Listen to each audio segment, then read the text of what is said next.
నల్గొండ జిల్లాలో మాదక ద్రవ్యాల వ్యతిరేక వారోత్సవంలో భాగంగా ర్యాలీ నిర్వహించారు. ఈ కార్యక్రమంలో మంత్రి కోమటిరెడ్డి వెంకటరెడ్డి పాల్గొన్నారు.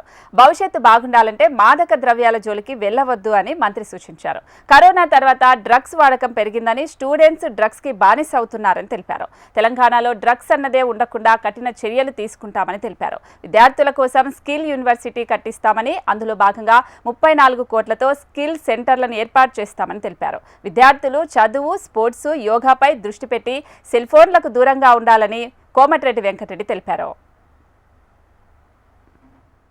ఈ రోజు డ్రగ్స్ కు వ్యతిరేకంగా మీ అందరికి ఒకటే రిక్వెస్ట్ చేస్తున్నా, మీ భవిష్యత్తు కోసం, మీ భవిష్యత్తు చేతిలోనే ఉన్నది. ఈ భవిష్యత్తు బాగుండాలంటే డ్రగ్స్ కు దూరంగా ఉండనే కాదు, మనకు తెలిసిన వాళ్ళు డ్రగ్స్ కు అలవాటు పడ్డ వారిని మార్పించే ప్రయత్నం చేయాలని.